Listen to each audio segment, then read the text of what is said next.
is there a, let's say, a good location or a good design of apartment or house that's more suitable for the dogs? There's only one thing I would like to see more is I go into a lot of towers and apartment complexes and compounds that have a huge amount of unused or misused space. And it doesn't take much, but really a picket fence and some AstroTurf to create a small area for dogs. It's really difficult to find green space in a city like this. So it would be really nice if these buildings just put a really small area.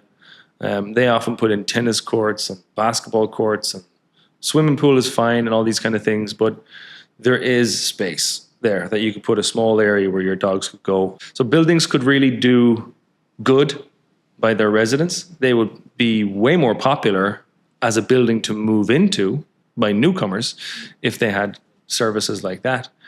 And that would really help the dog community as well, because walking your dog here can be a challenge. District 7 is a beautiful place to own a dog. There's lots of parks there, lots of green, and you're allowed in most of the time. The other parts of Ho Chi Minh City can be trickier, but that's where you can jump on the bike and you can try somewhere else if you train your dog to go on the bike. All right. So first thing, we need to train our dog that they can be mobility, get out of the space that we have, right? Yep. And then we can set to a space that is more suitable for them. Sure. Most of young people, they love to travel maybe a weekend away or a couple of weeks, get away from a city and go back to their hometown. Sure.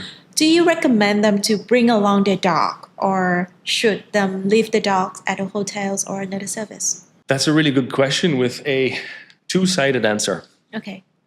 The first side is if you want to bring your dog with you, there's a really good argument for that, because the only time that your dog is ever going to see anywhere in the world is if you bring them. They're only ever going to see the beach if you bring them. They're only ever going to see the forest or the jungle if you bring them.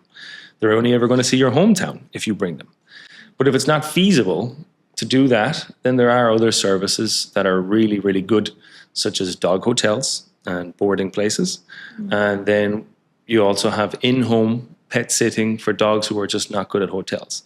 Some dogs get very stressed and they stop eating and display behaviors that the owner wouldn't like to see because they get very stressed that the owner's gone. And most good hotels will have an onboarding process that will, when the dog comes in, they will put them through a series of tests, if you want to call them that, to see how are they with big dogs, small dogs, food, taking away food, toys, how are they on a walk? And they put them through all these and mark them to see if they're good or bad or good or bad. And if it's more bad than it is good, a good hotel would say, your dog isn't suited to staying in a hotel. It's very stressed. They were very anxious. Maybe with some training, you can get them more comfortable. So we would recommend in-home pet sitting. And the in-home pet sitting works where somebody would come to your house. Obviously, you've met them before, things like that. And they will take care of your dog when you're gone. They'll send you updates, pictures, and all these kind of things. That way your dog can be in its safe place where it's comfortable and more relaxed with just one person, as opposed to 20 or 30 dogs that it doesn't really know and 5 or 6 people and things like that. It can just be a lot for some dogs. So there are great services that are available for people that want to leave their dog somewhere and go away with peace of mind. So to be a very helpful parent here for our dogs, yes, if I bring them to a hotel, yeah, what should I look for? The first thing you should look for, or not look for, but when you walk in, is the smell. The smell. Does it smell clean, or does it smell like dog pee? Are the protocols for cleaning done correctly? If they're not, and you can smell a strong smell of pee and stuff like that, there's a chance that your dog could get sick in this place, because dog hotels need to be clean. If a dog gets sick in a dog hotel with a certain type of sickness, it can spread through the whole hotel really quickly, like kennel cough, for example. The second one I always try to look for is the staff training. How are they handling dogs? How are they approaching dogs? But the thing I have to give a bit of grace to is this industry is pretty new. So I'm not going to expect world-class trained staff just yet.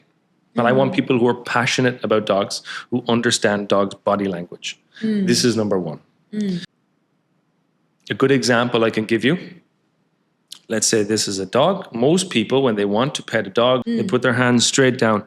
If you could imagine somebody who's 30 feet tall and he wants to put his hand on your head, it would stress you out a little bit. So approaching the dog the right way. The right way to do it is under the chin and slowly go up to the top of the head. That's how you can keep a dog calm when you're going to them.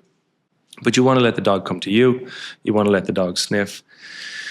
I've seen some questionable meetings with first-time meetings with dogs with certain staff in certain places, which would worry me because this particular dog was reactive. If you pick him up, he will bite you.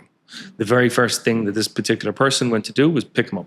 I had to stop them because they were going to get bitten. The other part is it's something you won't really see. It's only somebody who's working there would see, and it's difficult to tell when you meet somebody. But in dog hotels, you are mixing many different personalities for extended periods of time. During that, fights can happen. What I would be hoping for is that somebody who is working in the hotel is comfortable enough to step in between that and break that up. Dog fights can get really bloody and dangerous very, very fast. So you really want to be sure that the staff are trained and comfortable stepping in between 2 or 3 or 4 dogs when they're fighting. If you're good at reading people's body languages, are they comfortable meeting your dog? Or are they like, is he going to bite me? Online reputation is really important as well, right? So people leaving reviews. And it's important to read the bad reviews, but not to take them all at super face value. This bad review, this 1 star, is somebody who is upset with this company and they're emotional, probably because their dog is their baby. But what happened? What's the situation? And was it handled properly? Things like that. So these are really valuable markers.